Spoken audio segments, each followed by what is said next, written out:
నిలబడకండి. చైర్లు ఉన్నాయి, చైర్లలో కూర్చోండి.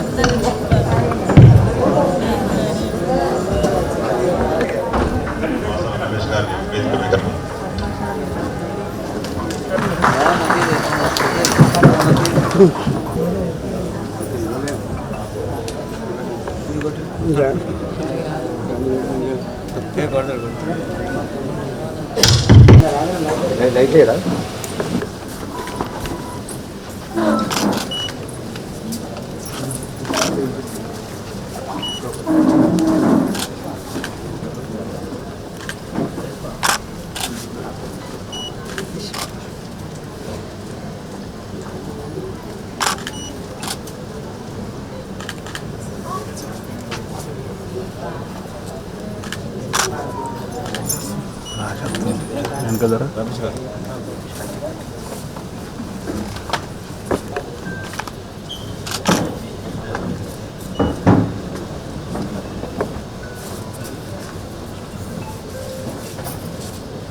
రమేష్ గారు వినవన్నారు.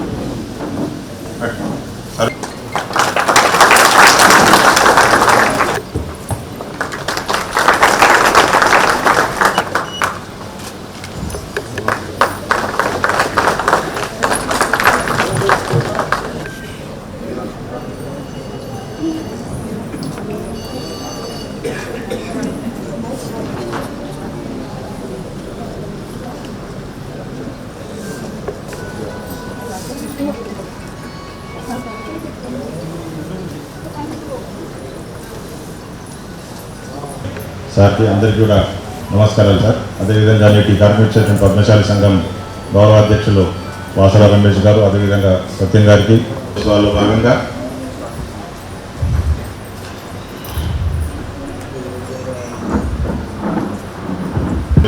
సహకార సంఘాలు ఉన్నాయి, 3 మ్యాక్స్ సంఘాలు ఉన్నాయి మేడం. ఇందులో కూడా ప్రతినిత్యం 1774 జీవో వారు కూడా చేనేత సహకార సంఘాల యొక్క కార్మికులందరికీ కూడా ట్రిప్ ఫండ్ అందించడం జరిగింది. తర్వాత మళ్ళీ ప్రభుత్వం తదుపరి ఈ సంవత్సరం కూడా మార్చిలో చేనేత పొదుపు, అలాగే ఈ పొదుపు పథకంతో పాటు పౌరుల సంఘాలు కూడా పొదుపు పథకం కూడా ఉంది మేడం. వాళ్ళకి కూడా మన మే వరకు 59 కంటే పైబడి బతికున్నంత కాలం నేత మగ్గం చేసే వాళ్ళందరూ ఇప్పటివరకు దాదాపు జిల్లాలో ఈ మధ్య కొత్తగా నేతన్న భరోసాకి అమలు చేయడం జరుగుతుంది. ఇది కాకుండా ప్రతి సంఘాల్లోనే వస్తాయని చెప్పి ఆశిస్తున్నామండి. ఇవే కాకుండా కళా నైపుణ్యానికి, సాంస్కృతికకు, వారసత్వములను ప్రోత్సహిస్తానని, కాపాడుతానని మరియు చేనేత వస్త్రాలను ధరిస్తానని, అలాగే నా కుటుంబ సభ్యులు మరియు బంధుమిత్రులు జాతీయ చేనేత దినోత్సవం సందర్భంగా ధన్యవాదాలు.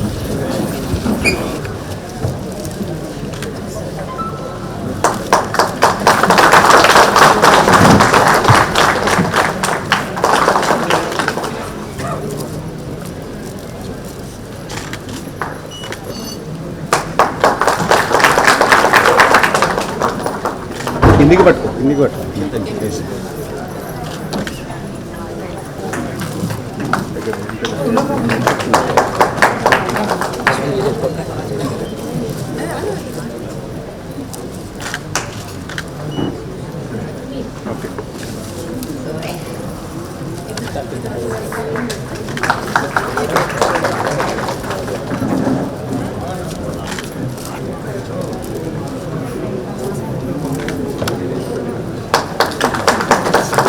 ఇక్కడ చూడు.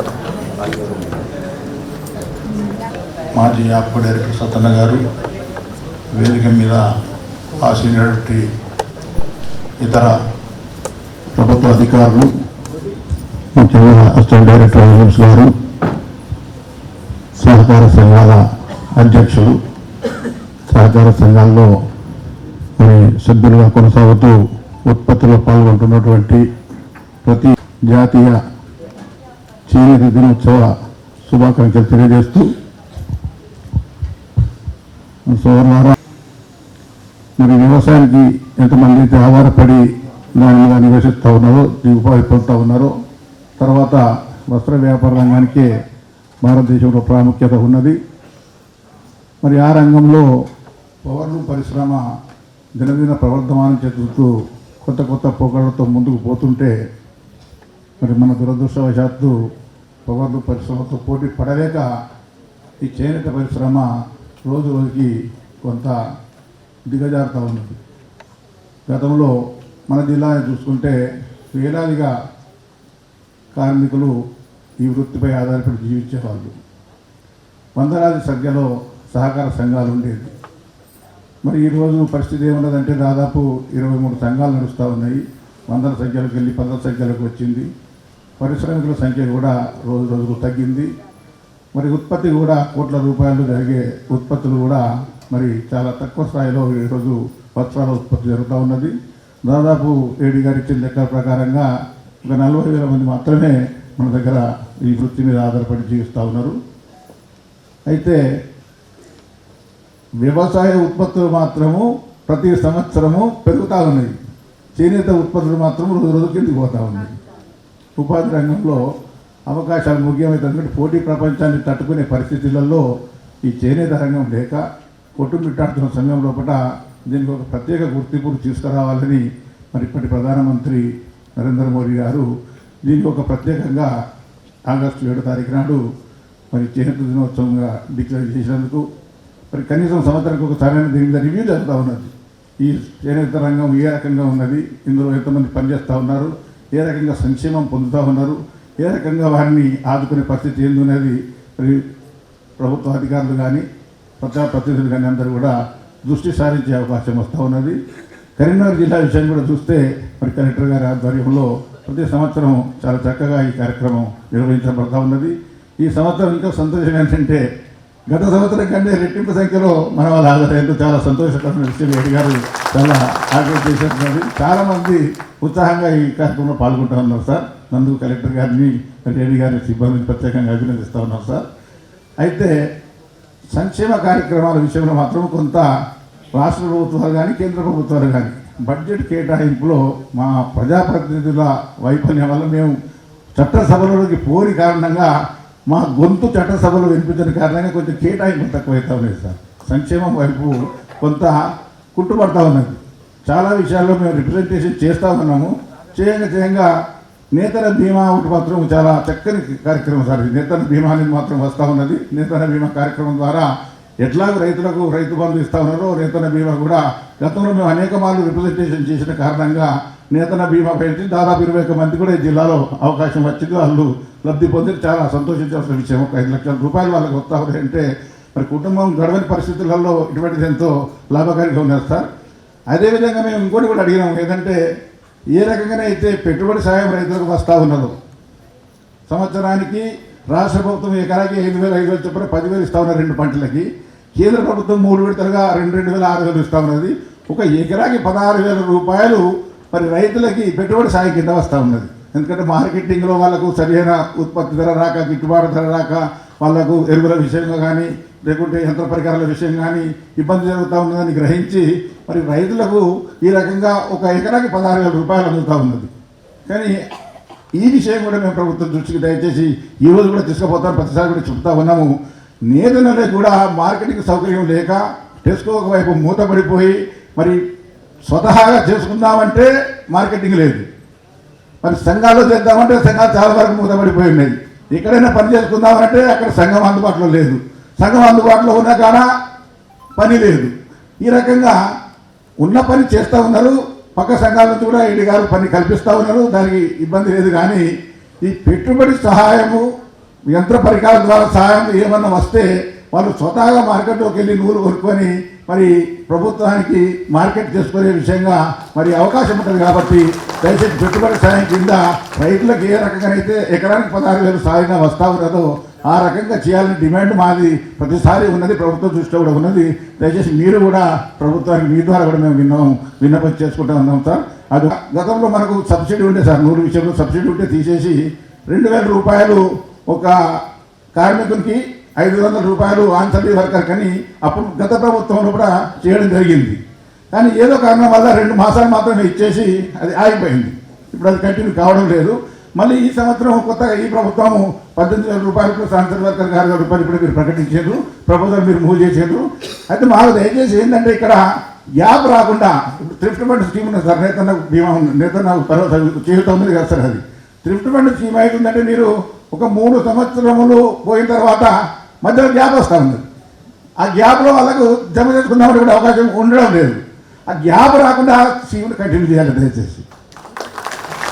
గ్యాప్ రావడం మూలాన వాళ్ళు జమ చేసుకునే అవకాశం ఉండలేదు, జమ చేసుకునే అవకాశం లేకుంటే జరుగుతలేదు. తర్వాత ఇప్పుడు ప్రభుత్వం కొత్తగా రుణమాఫీ కూడా 2017 నుంచి 24 వరకు అనుకుంటా ప్రకటించిండ్రు. కానీ మీరు చూడండి, జమ్మికుంట, ఊటూరు 2-3 ప్రాంతాల లోపలే రుణం ఉన్నది. కానీ వేరే కాడ అసలు బ్యాంకుల వాళ్ళు చేనేత అంటేనే రుణము లేదు పాటలు, చేనేత అంటే వాయిబుట్టి లేదంటారు. మీకు మార్కెట్లో పరిస్థితులు లేవు, మీరు అమ్మిన బట్ట ప్రొడక్షన్ చేసిన బట్ట బయట మార్కెట్లో జరగదు, అమ్ముడు రోజు. కాబట్టి మీరు లోన్ రికవరీ చేయలేము మేము, కాబట్టి మీకు లోన్ వేయమంటున్నారు. ప్రభుత్వం మంచి ఉద్దేశంతో ప్రకటించింది, అందులో తప్పులేదు. కానీ అసలు లోనే లేనప్పుడు మాకు ఎక్కడ వస్తుంది? దయచేసి ఉపాధి విషయాల్లో కూడా లోన్లు కావాలంటే ఎక్కడైనా అందుబాటులో లేకుండా స్వతహాగా చేసుకుందామంటే కొంత ఉపాధి కల్పించే దిశగా ప్రయత్నం జరగాలని కోరుతా ఉన్నాము. ఒక రకంగా బీసీ కార్పొరేషన్ ఉంది, కార్పొరేషన్ ఉన్నది, ఎస్సీ కార్పొరేషన్ ఉన్నది, ఫైనాన్స్ కార్పొరేషన్, మైనార్టీస్ లాంటివి ఉన్నాయి. మేము కూడా కోరుతున్నాం ఏంటంటే వృత్తి అడుగట్టిపోయి దిక్కుతోచలేక నిస్సహాయంగా ఉన్న వాళ్ళకి హ్యాండ్లూమ్ ఫైనాన్స్ కార్పొరేషన్ కూడా ఒకటి ప్రభుత్వం ఏర్పాటు కావాలి. దానికి కొంత బడ్జెట్ కేటాయింపు కావాలి. దాని ద్వారా స్కిల్ డెవలప్మెంట్ కావచ్చు, లేకుంటే ట్రైనింగ్ ప్రోగ్రామ్ కావచ్చు, లేకుంటే లేని వారికి ఉపాధి కావచ్చు, సబ్సిడీతో కూడిన లోన్ కావచ్చు, ఆ కార్పొరేషన్ ద్వారా సాధించుకునే అవకాశం ఉంటుంది. కాబట్టి ఈ చేనేత దినోత్సవం సందర్భంగా మేము ప్రభుత్వానికి మీ ద్వారా విన్నవించేది ఏంటంటే హ్యాండ్లూమ్ ఫైనాన్స్ కార్పొరేషన్ ఒకటి ఎట్లాగైతే బీసీ కార్పొరేషన్ అది జరుగుతూ ఉన్నదో, ఎందుకంటే ప్రభుత్వము రాజీవ్ యువ వికాసం కింద ఒక ప్రోగ్రాం పెట్టిన వాళ్ళు, అందులో కూడా అటువంటిదే. మరి దీనికి కూడా మరి చేనేత కార్మికులకు కూడా ఏమన్నా అవకాశం ఉంటే సానుకూలంగా మరి ప్రభుత్వం స్పందించాలని ఈ సందర్భంగా కోరుతూ, చాలా విషయాలు ఉన్నాయి కానీ సమయం తక్కువగా ఉన్నది. ఇప్పుడు NHDC ద్వారా మరి 100 డిపో ఉన్నది, 100 డిపో ద్వారా ఆయన సప్లై చేస్తూ ఉన్నారు సార్. అది కూడా సకాలంలో ఉన్న కౌంటు ఏదైతే ఉన్నదో తొందరగా వచ్చేటట్టు, డబ్బులు కట్టిన తర్వాత వెంబడే వచ్చేటట్టు కొంత అదొకటి చేయాలి. తర్వాత సిరిసిల్ల జిల్లా నుంచి వేములవాడలో 100 డిపో ఒకటి ఏర్పాటు చేశారు సార్. ఆ డిపోలో పెట్టుబడి లేకనా మరి యార్లు రాకనా సకాలంలో ఎవరైనా కొంత ఆశకొని చూస్తూ ఉంటారు. డిపోలో ఏదైనా యార్లు ఉంటే మేము వెంబడే తెచ్చుకొని చేసుకుంటానికి అవకాశం ఉంది. కానీ దానికి డబ్బు కేటాయింపు తక్కువ ఉన్నది, అలొకేషన్ లేదు. అక్కడ నూలు ఏదైతే కావాలో రావడం లేదు సార్. అది దయచేసి నూలు డిపోను ప్రభుత్వము కొంచెం పెద్ద స్థాయిలో పెంచాలి. తర్వాత కరీంనగర్, హుజరాబాద్ లాంటి ప్రదేశాల్లో సహకార సంఘాలు ఎక్కువ ఉన్నాయి సార్, చేనేత సహకార సంఘాలు. ఇటువంటి ప్రాంతానికి కూడా నూలు డిపోను విస్తరించాలని ఈ సందర్భంగా కోరుతా ఉన్నాం సార్. ఇక్కడ మార్కెట్లో పోటీ ప్రపంచం ఉన్నది సార్. ఇప్పుడు చేనేతకు పౌర్ణమే పోటీ, పౌర్ణం వాళ్ళు మా వాళ్ళే, చేనేత వాళ్ళు మా వాళ్ళే. కానీ చేనేత మీద ఆధారపడి పౌర్ణం చేయలేని వాళ్ళు అసలు ఏం చేయాలని వాళ్ళకి దిక్కుపోయడం లేదు. ఇప్పుడు మీరు చూస్తే అనేక రాగాలు, ఇప్పుడు ఈరోజు రాజరాజేశ్వర కళ్యాణ మండపంలో చేనేత ఎగ్జిబిషన్ నడుస్తూ ఉన్నారు సార్, స్టాల్స్ పెడతా ఉన్నారు. కానీ అందులో అమ్మేటి మొత్తం పౌర్ణం ఉంటుంది, యూపీ నుంచి అయితే పౌర్ణం ఉంటుంది సార్. అందులో మనం హ్యాండ్లూమ్ మార్క్ ఒకటి ఇంట్రడ్యూస్ చేసినాము, హ్యాండ్లూమ్ మార్క్ ఇంట్రడ్యూస్ చేసినాం. కానీ దానికి విజిలెన్స్ లేదు సార్, దాన్ని పరీక్షించే వాళ్ళు లేరు. ఇది హ్యాండ్లూమా పవర్లూమా కాదు. సాధారణంగా ప్రజలకు ఏం తెలుస్తుంది, అక్కడ హ్యాండ్లూమ్ ఎక్స్పో అంటే అందులో ఉన్నంత హ్యాండ్లూమ్ అనుకుంటారు. కానీ హ్యాండ్లూమ్ పేరు మీద పవర్లూమ్ అమ్ముకుంటా ఉన్నారు. అందుకే ఏ ఉద్దేశంతో అయితే హ్యాండ్లూమ్ మార్కు పెట్టబడిందో ఆ ఉద్దేశం నిలబడాలంటే దాని మీద నిఘా ఉండాలి సార్. దానివల్ల చేనేత ఉత్పత్తులు అమ్ముడుపోయే పరిస్థితి, అది కూడా ఒక కారణం. కాబట్టి ఈరోజు ఈ విషయం కూడా మీ దృష్టికి తీసుకువస్తాను సార్. చేనేత మార్కులు కూడా తప్పనిసరిగా ఇంప్లిమెంట్ చేయాలి. తర్వాత చేనేత సహకార సంఘాలకి ఎన్నికలు లేకుండా కూడా మా వాళ్ళు సీసీ బ్యాంకులో కానీ డిసిఎంఎస్ఎల్ లాంటి వాటిలో కానీ మరి వాళ్ళు అవకాశం లేకుండా ఎలక్ట్ కావడానికి అవకాశం, డైరెక్టర్గా ఎలక్ట్ కావడానికి ఇప్పుడు సహకార బ్యాంకులతో మాకు ఎంతో అనుబంధం ఉంటుంది. జిల్లా సహకార బ్యాంకులలో వాళ్ళు క్యాష్ క్రెడిట్ తీసుకుంటారు, అనేక సమస్యలు ఉంటా ఉంటాయి. అందులో మా వాళ్ళు ప్రతినిధి కావడానికి మరి సహకార సంఘాలు ఎన్నికలు అయితే కానీ మరి దానికి పోటీ చేసే అవకాశం లేనప్పుడు అక్కడ మేము ప్రాతినిధ్యం లేకుండా పోతా ఉన్నది. దయచేసి ప్రభుత్వము డైరెక్ట్గా నామినేట్ చేస్తుందా, లేకుంటే సహకార సంఘాలలో అధ్యక్షుల నుంచి ఒకరిని మరి సీసీ బ్యాంకు పెడుతుందా, అందులో ప్రాతినిధ్యం ఉండే విధంగా ఎన్నికలను జరపాలి. లేకుంటే అందులో మాకు ప్రాతినిధ్యం అన్నా కల్పించాలని ఈ సందర్భంగా కోరుతూ, మరి టీపీ కూడా ఎప్పుడైనా మెంబర్ సర్టిఫికేట్ ఉంటాను మేడం. అందుకని కొంతమంది ఎంఆర్ఓలు ఏంటంటే మీకు ఫ్యామిలీ మెంబర్ సర్టిఫికేట్ ఇవ్వడానికి లేదు, కోర్టుకి వెళ్ళి తెచ్చుకోండి అంటారు. కొంతమంది ఇస్తూ ఉన్నారు, మానవతా దృక్పథం వ్యవహరించి ఇస్తూ ఉన్నారు. ఆ ఫ్యామిలీ మెంబర్ సర్టిఫికేట్ ప్రొడ్యూస్ చేయాలంటే దాదాపు 5-6 మాసాలు అవుతా ఉన్నది, చాలా ఇబ్బంది అవుతూ ఉన్నది. నాలుగు చూసుకొని దయచేసి దాన్ని ప్రభుత్వం నిబంధన ఏ రకంగా సరి చేస్తుందో అది ఫ్యామిలీ మెంబర్ సర్టిఫికేట్ ఇబ్బంది చాలా జరుగుతూ ఉంది సార్. చనిపోయిన వాళ్ళు మళ్ళీ వాళ్ళు ఆఫీసులో పడి తిరిగే పరిస్థితి తేవాల్సి ఉండదు. మళ్ళీ మాలాంటి వాళ్ళు పడితే మేము తీసుకుపోయినా కూడా ఎంఆర్ఓ ఏమంటుందంటే మాకు ఓన్లీ గవర్నమెంట్ ఎంప్లాయీస్ చేస్తున్నామండి, ఫ్యామిలీ మెంబర్ సర్టిఫికేట్ వేరే వాళ్ళకి లేదంటూ ఉన్నారు. అక్కడ కొంత ఇబ్బంది జరుగుతూ ఉన్నది. ఏదో మొత్తానికి ఇబ్బంది పడి తీసుకుంటున్నాం, బతిలాడకు తీసుకుంటూ ఉన్నాం. కానీ అది కొంచెం లేకుండా ఎవరైతే ఈ స్కీమ్లో చనిపోయిన వాళ్ళు ఉంటారో వాళ్ళకి ఈ ఫ్యామిలీ మెంబర్ సర్టిఫికేట్ విషయంగా ఇబ్బంది రాకుండా దయచేసి చూసుకునే బాధ్యత కొంత జిల్లా కలెక్టర్ గారిని తీసుకోవాల్సిందిగా కోరుతూ, మరి మార్కెటింగ్ సదుపాయం కూడా కొంత బాగుండాలి. ఇక్కడ నేత బజార్ ఉన్నది, అందులో కూడా కొంత సౌకర్యాలు మెరుగుపరచాలి. మన నేత బజారు ఆల్రెడీ 1,20,00,000 శాంక్షన్ ఉన్నాయి సార్ నేత బజార్కి వర్క్కి. కానీ గవర్నమెంట్ డబ్బు రిలీజ్ చేయకపోవడం వలన ఆ వర్క్ టెండర్ అయిన తర్వాత కూడా పెండింగ్ ఉన్నది. మరి అందరూ కొంత సౌకర్యాలు మెరుగుపరచుకోవాలంటే వర్క్ చేయాలి. వర్క్ చేయాలంటే కాంట్రాక్టర్ ఏమంటాడంటే మాకు గవర్నమెంట్ నుంచి బిల్స్ రావడం లేదు కాబట్టి మేము పరిస్థితి లేదు, గతంలో చేసిన వాళ్ళకి బిల్స్ వస్తలేవు. ప్రత్యేకంగా దీనికి సెపరేట్గా బడ్జెట్ ఏదైనా కేటాయించి ఆ నేత నాటే టెండర్ బడ్జెట్ గవర్నమెంట్ అలొకేట్ చేసింది, టెండర్ ప్రాసెస్ కూడా అయిపోయింది.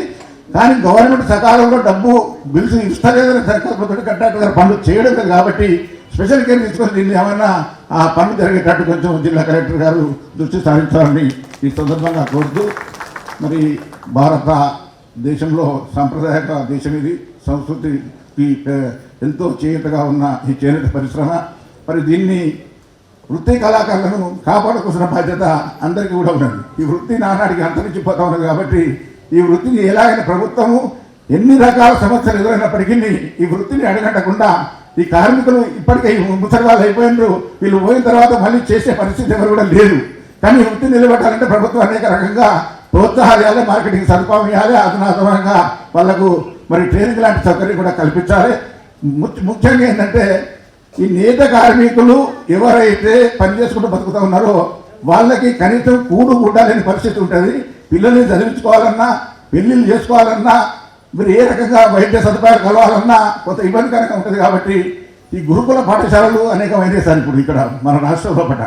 ఆ గురుకుల పాఠశాలలో చేనేత వాళ్ళకి ప్రత్యేకంగా రిజర్వేషన్ కోటా ఏదన్నా కొంత కల్పించి ఈ నేత నిజమైన జీవితాలు కలిగి నేత పరిశ్రమల నుండి చదివించలేని పరిస్థితిలో ఉన్న పిల్లలకి కొంత అడ్మిషన్లు ఇప్పిస్తే వాళ్ళు కూడా చదువుకొని ముందుకు పోయే అవకాశం ఉంటుందని ఈ సందర్భంగా మనవి చేస్తూ ఇస్తూ ఉంటుంది మేడం.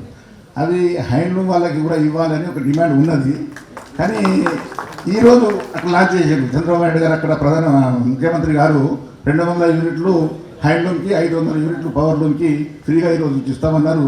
ఎందుకంటే ఇక్కడ మహాలక్ష్మి స్కీమ్ మన దగ్గర ఆడవాళ్ళకి ఫ్రీ బస్ సౌకర్యం పెట్టిండ్రు. దాన్ని ఆంధ్రాలో ఇంప్లిమెంట్ చేస్తూ ఉన్నారు. మన దగ్గర ముందు ఉన్నది. అయితే ఇప్పుడు ఆంధ్రాలో ఇది ముందైతా ఉన్నది, ఏది 200 యూనిట్లది. దాన్ని ఆలోచనగా తెచ్చుకొని ఇక్కడ కూడా ప్రతి ఒక్క చేనేత కార్మికుల కుటుంబానికి 200 యూనిట్లు, పవర్లూమ్ వాళ్ళకి 500 యూనిట్లు ఆంధ్రప్రదేశ్ పొరుగు రాష్ట్రమే కాబట్టి వాళ్ళు చేసే విధంగా దయచేసి చేస్తున్న ప్రతిపాదన మీ ద్వారా ప్రభుత్వానికి అనుకుంటాము. మీరు ప్రభుత్వ దృష్టి తీసుకెళ్ళి రుణమాఫీ చేస్తారని మిమ్మల్ని కోరుకుంటున్నాను మేడం. మరి అంతేకాకుండా యారల్ సబ్సిడీ విషయంలో కొన్ని అవకతవకలు ఇబ్బందులు ఉన్నాయి. అదేవిధంగా కాకుండా గతంలో మాదిరిగానే ప్రతి చేనేత కార్మికుడికి 2,000 రూపాయలు నెలకు, మరి అనుబంధ కార్మికుడికి 1,000 రూపాయలు, ఎలాంటి షరతులు లేకుండా పనిచేసే కార్మికునికే మీరు ఇప్పించాల్సిందిగా మిమ్మల్ని కోరుకుంటున్నాను మేడం. అదే కాకుండా రమేష్ అన్న చెప్పినట్టు సంఘాలకు ఎన్నికలు కాక దాదాపు 7 సంవత్సరాలు మిగిలిపోయింది. మరి మీరు తప్పకుండా గవర్నమెంట్కి తీసుకెళ్ళి చేనేత సహకార సంఘాలకు ఎన్నికలు జరిపించాలని మన కలెక్టర్ మేడం గారిని కోరుతున్నాను. అంతేకాకుండా ఇవాళ యారన్ సబ్సిడీ స్కీము ఇంకా స్టార్ట్ కావాల్సింది ఉన్నది. అదేవిధంగా థ్రిఫ్ట్ ఫండ్ స్కీమ్ చాలా అయింది. ఆ యారన్ సబ్సిడీ స్కీమ్లో కొన్ని చాలా ఇబ్బందులు ఉన్నాయి. ఆ ఇబ్బందులను కూడా మీరు తొలగించి ఆ కార్యక్రమాన్ని ఇంకా స్టార్ట్ కాలేదు కాబట్టి దాన్ని కొంచెం దృష్టి తీసుకోవాలని కోరుతున్నాను. అంతేకాకుండా గతంలో కాంగ్రెస్ ప్రభుత్వం ఉన్నప్పుడు ఏఐ కార్డులు 35 కిలోల కార్డులు దాదాపు అన్ని సంఘాలకు ఉండే. వాళ్ళు కార్మికులందరూ కూడా 70 సంవత్సరాలు 80 సంవత్సరాలు గడిచిపోయి వాళ్ళందరూ కూడా చనిపోయింది. ఆ కార్డులన్నీ కూడా ల్యాప్స్ అయిపోయినాయి. మరి ప్రతి సంఘానికి ఒక 20-30 ఏఐ కార్డులు 35 కిలోలై అంటే అవసరం పడి ఉన్నది. కాబట్టి మీరు ఆ డిపార్ట్మెంట్ ద్వారా కొన్ని 1000 ఏఐ కార్డులు మీరు ఇప్పిస్తే వాళ్ళ కొంత గవర్నమెంట్ ఇప్పుడు సన్న బియ్యం ఇస్తుంది కాబట్టి కొంత వాళ్ళకి వెసులుబాటు ఉంటుందని చెప్పేసి కలెక్టర్ మేరం గారిని కోరుతున్నాను. మరి ఇంకా చాలా విషయాలు కూడా అన్నగారు మాట్లాడారు. ఎక్కువ మాట్లాడేది ఏం లేదు కాబట్టి ఈ అవకాశం ఇచ్చినటువంటి మీ అందరికీ నమస్కారం తెలియజేస్తూ చర్య తీసుకుంటున్నాను. లేకుండా కూడా కొన్ని క్లియర్గా చెప్పేసింది. కానీ నేను ఒక 2-3 అంశాలను మన మేడం ముందు తెలియజేస్తాను. మనకి ఈ మధ్యలో ఇందిరమ్మ ఇల్లు వస్తున్నాయి. కానీ మనం గ్రామ పంచాయతీ కాడికి ఏ చేనేత కార్మికుడు అయినా కూడా ఆ ఇల్లు అచ్చినిల్లు ఇంకో వేరే వాళ్ళ పోయే ప్రమాదం ఉన్నది. ఎందుకంటే మనం నిలబడి అడగం కదా, అంత ధైర్యం ఉండదు కదా. అందుకొరకు నేను ప్రధానంగా మేడం గారికి చెప్పేది ఏంటంటే, మా చేనేత వీవర్కు సంబంధించినటువంటి ఎవరైతే ఉన్నారో ఇల్లు లేని కార్మికులకు సపరేటు జౌలి చేనేత శాఖ ద్వారా ఏడీ ద్వారా మాకు ఇందిరమ్మ ఇల్లు కేటాయించాలని కూడా ఈ సందర్భంగా తెలియజేస్తా ఉన్నా. ముఖ్యంగా మా చేనేత కార్మికులు హెల్త్ విషయంలో ఇది మ్యాల్ న్యూట్రిషన్ ద్వారా అంటే తీసుకున్న ఆహారం శరీరానికి సరిపోక చాలా బలహీనంగా ఉంటారు. కాబట్టి ఏది కండలు జుట్టే టైంలో నేసే టైంలో మా కార్మికులకు తెలియకుండానే మరి ఆ డస్ట్ అంతా ముక్కు ద్వారా శ్వాస నాళాల ద్వారా ఊపిరితిత్తులలో పోయి మరి న్యూమోనియా, అస్తమా, టీబీ లాంటి జబ్బులతోటి చాలా బాధపడుతున్నారు. ఆ జబ్బు ఉన్నదని చెప్పుకోవడానికి కూడా బాధపడుతూ ఉంటారు. పక్కపొంటి ఎవరైనా దగ్గర రానిస్తారో రానియరో అని. కాబట్టి ఈ సందర్భంగా హెల్త్ కార్డు 5 లక్షల హెల్త్ కార్డు ప్రవేశపెట్టాలని కూడా ఈ సందర్భంగా తెలియజేస్తా ఉన్నాం. 5 లక్షలు ఎందుకంటే ఇన్పేషెంట్గా ఏ ఆపరేషన్ చేసినా ఈరోజు హాస్పిటల్ మున్పటి తర్వాత ధర్మ హాస్పిటల్ కాదు, ఏ హాస్పిటల్కి పోయినా కూడా విపరీతమైన ఫీజులు ఉన్నాయి. కాబట్టి ఏదైనా ఆపరేషన్ చేయించుకుంటే 2,50,000 రూపాయలు ఇన్పేషెంట్గా, ఏదైనా డెంగ్యూ, మలేరియా ఇలాంటి ఏ జబ్బులు వచ్చినా కూడా, టైఫాయిడ్ ఇలాంటి అవుట్ పేషెంట్గా 2,50,000 రూపాయలు పెట్టాలని కూడా ఈ సందర్భంగా తెలియజేస్తా ఉన్నాను. తర్వాత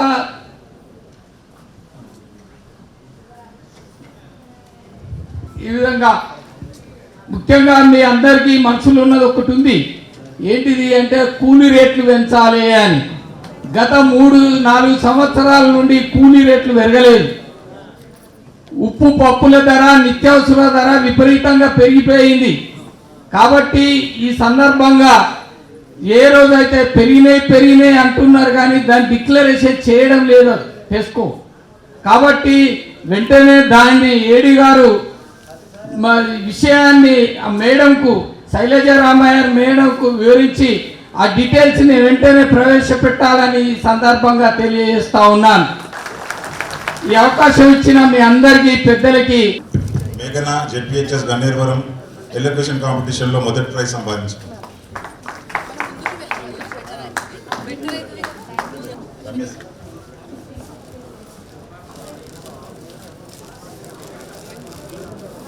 చెప్పినటువంటి వీళ్ళ సంతోషంగా ఒక డ్రెస్ మెటీరియల్ ఇవ్వడం జరుగుతుంది. Sanjana first prize in drawing.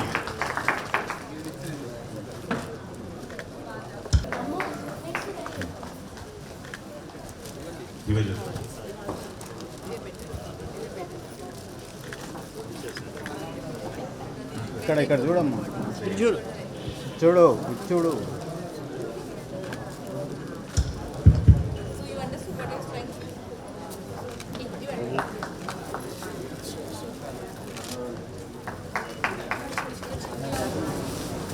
SI రేటింగ్లో మూడో స్థానం.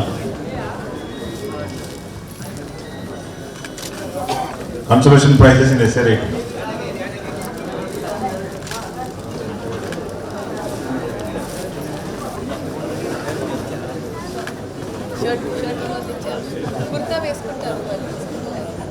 ఇక్కడ తరుణ్ కుమార్ డ్రాయింగ్లో మూడో స్థానం సంపాదించుకున్నాడు. జెడ్పీహెచ్ఎస్ చెప్పదండి.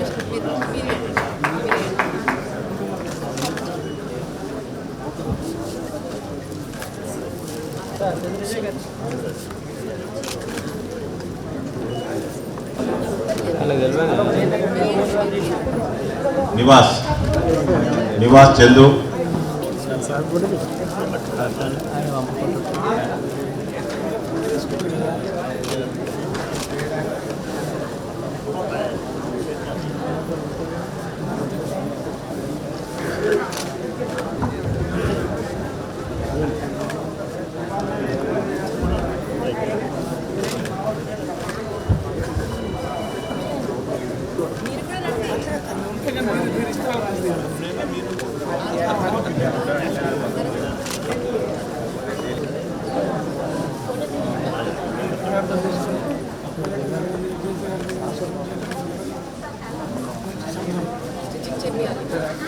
ఇక్కడ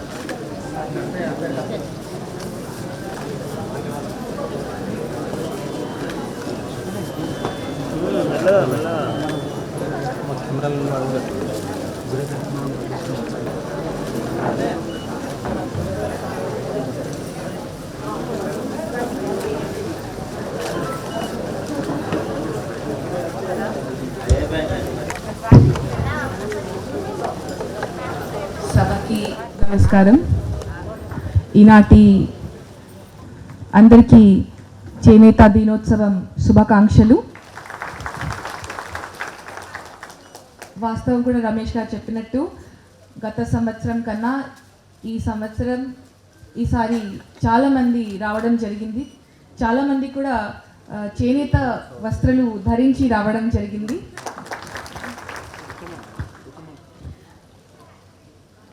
విద్యాసాగర్ గారు చెప్పినట్టు మనము సంక్షేమ కార్యక్రమం కొన్ని రాష్ట్ర స్థాయిలో కానీ చేస్తూ ఉన్నాము. ఇక్కడ దాని గురించి నేను ఎక్కువ మాట్లాడను. కొన్ని మీ సమస్యల గురించి మీరు కొన్ని మా దృష్టికి తీసుకొని రావడం జరిగింది. దాని గురించి కొంత మాట్లాడాలని అనుకుంటున్నా. ముఖ్యంగా ఇది వాస్తవం, చేనేత కార్మికులకి ఆరోగ్యపరంగా చాలా ఇబ్బందులు ఉంటాయి. సో కాబట్టి అంటే హ్యాండ్లూమ్ డిపార్ట్మెంట్ సహకారంతో మరి కోఆపరేటివ్స్లో పనిచేసిన అధ్యక్షుల అందరి సహకారంతో ఒక హెల్త్ క్యాంప్, ఒక ప్రత్యేక హెల్త్ క్యాంప్ మనము హ్యాండ్లూమ్ కార్మికుల కోసం ఏర్పాటు చేద్దాం. ఒక హెల్త్ క్యాంప్. సో దాంట్లో ముఖ్యంగా మనకి ఈ ఐ ప్రాబ్లం చాలామందికి ఉంటుంది, కళ్ళకి కనపడదు. తర్వాత క్యాట్రాక్ట్ సమస్యలు కూడా చాలామందికి ఉంటుంది. సో ఉచితంగా ఐ టెస్ట్లు చేపించి మనము క్యాట్రాక్ట్ సర్జరీ చేయడానికి సిద్ధంగా ఉన్నాము ఇక్కడ మన ప్రభుత్వం ఆసుపత్రిలో. సో అది కాకుండా కూడా ఇంతకుముందు ఏడి గారు చెప్పడం జరిగింది, కొంతమందికి మనము ప్రధాన్ మంత్రి సురక్షా బీమా యోజన కింద ఇన్సూరెన్స్ ఇప్పించగలిగాము. సో అది కూడా మనము సాచురేషన్ బేసిస్లో అంటే 100కి 100% కార్మికులకి ఇది వర్తించే విధంగా మనం ప్రయత్నం చేద్దాం. ఒక హెల్త్ క్యాంప్తో పాటు ఆ రోజు ఇన్సూరెన్స్ కోసం నమోదు చేసుకుంటూ మనము ఒక మెకానిజంని డెవలప్ చేద్దాం. అంటే సొసైటీ తరఫు నుంచి మనము నిధులని కట్టి ఏదో ఒకటి ప్రయత్నం ఖచ్చితంగా చేయడం, దానికి కూడా సిద్ధంగా ఉన్నాము. తర్వాత ఇంతకుముందు మీరు మాట్లాడుతూ అంటే ఏమైనా సమస్యలు ఉంటే ప్రైవేట్ ఆసుపత్రికి పోవాలనుకుంటే చాలా ఇబ్బందిగా ఉంటుంది అని తెలియచేశారు. ఇది వాస్తవం. కానీ మనకి ప్రభుత్వం ఆధ్వర్యంలో ఇప్పుడు ఆరోగ్యశ్రీ అని ఒక పథకం ఉంది. ఆరోగ్యశ్రీ పథకం కింద గతంలో 5 లక్షల ఉన్నదే, ఈరోజు మనకి 10 లక్షల వరకు కూడా ఏదైనా ఆరోగ్యపరంగా ఏమైనా సమస్యలు ఉంటే దానికి అంటే ప్రభుత్వం నుంచి సహకారం వస్తుంది. కానీ ప్రభుత్వం ఆసుపత్రి నుంచి రెఫరల్ ఒకవేళ ఉంటేనే ఆ సహకారం వస్తుంది. కాబట్టి దయచేసి అందరూ కూడా దీన్ని అంటే సద్వినియోగం చేయాలన్నది నేను కోరుకుంటున్నాను. సో అలాంటి ఎవరికైనా ఏమైనా సమస్యలు ఉంటే కూడా రెఫరల్ స్లిప్లు మేము ఏర్పాటు చేసుకుంటాము. ఎందుకంటే ఈ ఆరోగ్యశ్రీలో ఓన్లీ అంటే ప్రభుత్వం ఆసుపత్రి కాకుండా కూడా కొన్ని ఎంపానల్డ్ ప్రైవేట్ ఆసుపత్రులు కూడా ఉంటాయి. సో దానికి కూడా పంపించడానికి రెఫరల్ చేయడానికి 10 లక్షల వరకు మీకు వచ్చే విధంగా ఉచితంగా వైద్య పరీక్షలు చేపిస్తాము. ముఖ్యంగా మనకి మహిళా కార్మికులు చాలామంది ఉన్నారు. సో ఇంట్లో చేస్తున్నారు. చాలామంది అంటే పెద్దవాళ్ళు అయిపోయారు, వయసు ఎక్కువ అయిపోయింది. సో చాలామందికి బీపీ, షుగర్, కొలెస్ట్రాల్ ఇలాంటి సమస్యలు ఉంది అని మాకు తెలుసు. సో మీకు ప్రత్యేకంగా ఇప్పుడు మీరు వాడిన గోళీలు కూడా మీకు తెలియకపోవచ్చు, కానీ బీపీ గోళీ కానీ షుగర్ గోళీ కానీ అన్నీ కూడా మనకి ప్రభుత్వం ఆ దవాఖానలో ఉచితంగా దొరుకుతుంది. ఉచితంగా మీ ఇంటికి వచ్చి ఇచ్చిపోతారు. ఒకసారి మీరు నమోదు అయినాక మీ ఇంటికి వచ్చి ఇచ్చిపోతారు. అదేవిధంగా మేము ఎన్ష్యూర్ చేస్తాము. ఒక హెల్త్ క్యాంప్ చేసిన తర్వాత ఇవన్నీ పనులు కూడా మొదలు పెట్టగలుగుతామని హామీ ఇస్తున్నాము. సో ఆ గోళీతో పాటు ప్రతి మహిళా కార్మికులకి మరియు అంటే పురుష కార్మికులు ఉంటే వాళ్ళ ఇంటిలో ఉన్న కుటుంబ సభ్యులకి మహిళలందరికీ కూడా ఒక ఆరోగ్యం మహిళలో ఒక 50 రకాలు పరీక్షలు ఉంటుంది. మొత్తం అంటే ఫుల్ బాడీ చెకప్, అంటే మనకి రక్త పరీక్ష నుంచి ప్రారంభిస్తూ క్యాన్సర్ వ్యాధుల వరకు టెస్ట్ చేయడానికి మనకి సౌకర్యాలు ఉంటుంది దాంట్లో. సో ఆ 50 రకాల టెస్ట్లు మనం చేసుకుంటే సుమారు 50,000 వరకు బయట మనకి ప్రైవేట్లో ఖర్చు అవుతుంది. కానీ ఇక్కడ మన దగ్గర మనము అందరికీ చేపిస్తూ ఒక 100%. విద్యాసాగర్ గారు ఎంతమంది వర్కర్స్ ఉన్నారు మన దగ్గర, లైక్ మెంబర్స్ సొసైటీలో? సో ఒక 2,000 మందికి మనం చేయగలుగుతాము. సో గతంలో మన జిల్లాలో అంటే ఎక్కడ లేని విధంగా 2,800 అంటే మల్టీపర్పస్ వర్కర్స్ ఎవరైనా గ్రామ పంచాయతీలో కానీ మున్సిపల్లో ఉన్నారు. వాళ్ళందరికీ కూడా వాళ్ళ కుటుంబ సభ్యుల అందరికీ కూడా మనము అన్ని రకాల పరీక్షలు చేసి 100కి 100% ఇన్సూరెన్స్ చేపించడం జరిగింది. Health card, personal health card ఇవ్వడం జరిగింది. సో మళ్ళీ ఈ 2,000 మంది మనకి ఉంటారు అంటే వాళ్ళకి కూడా నేను ఒక హెల్త్ కార్డ్ ఇప్పిస్తాను. అంటే జిల్లా స్థాయిలో ఒక హెల్త్ కార్డ్ మేము ప్రింట్ చేసి అదే హెల్త్ కార్డ్ వాళ్ళకి ఇప్పిస్తాము.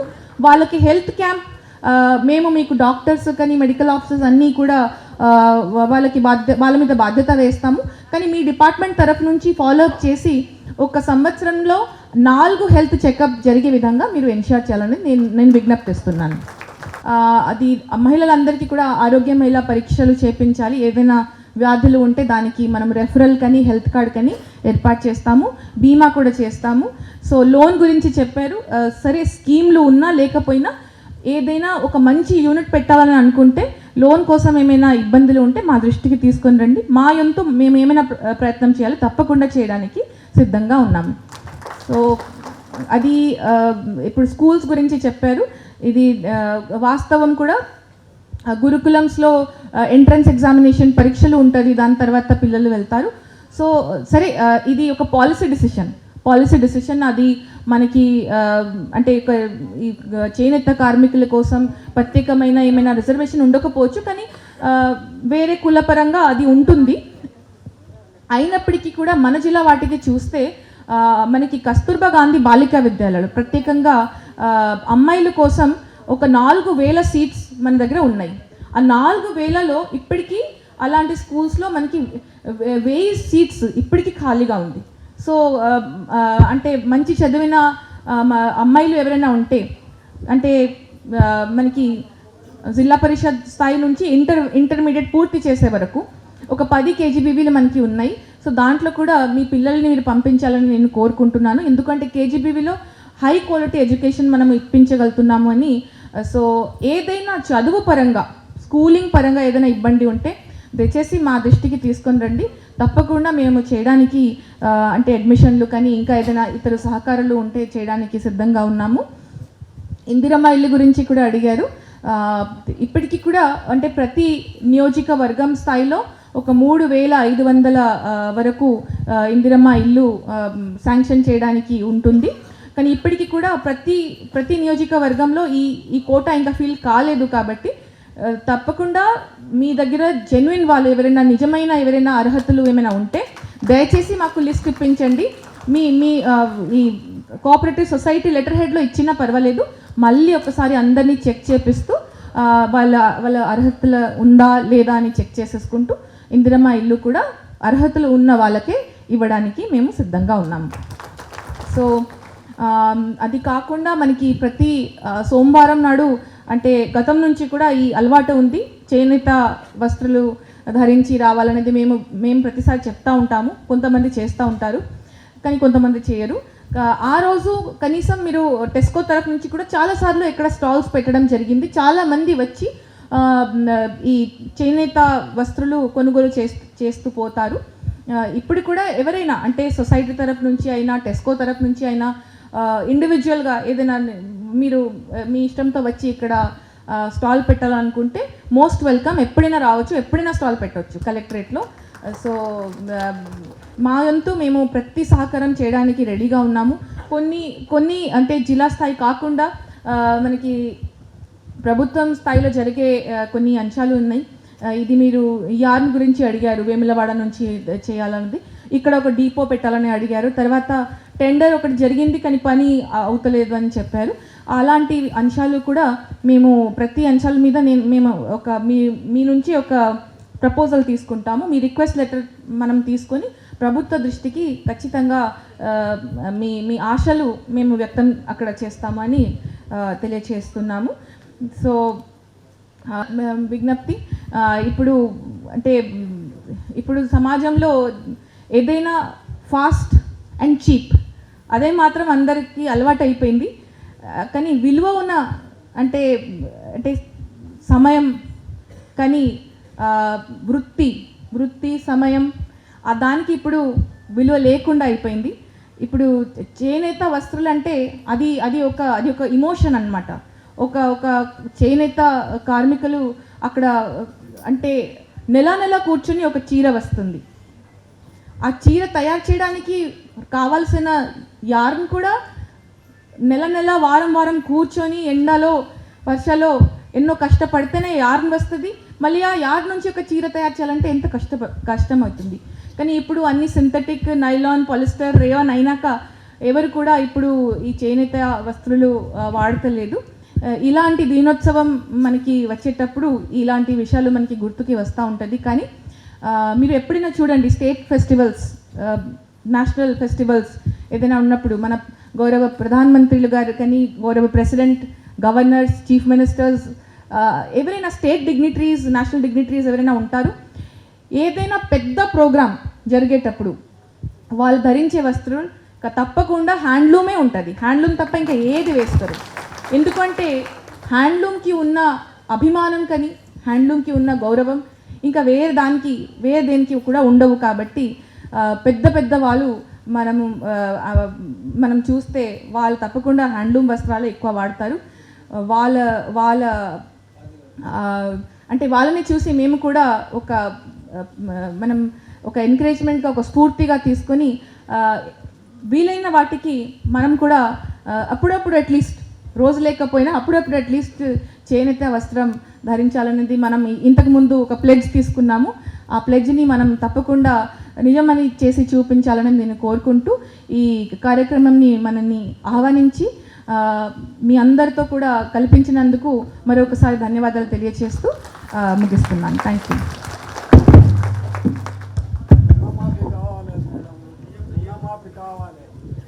ప్రాబ్లమ్స్ ఏమైనా ఉంటే మా దృష్టికి తీసుకొని రండి.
है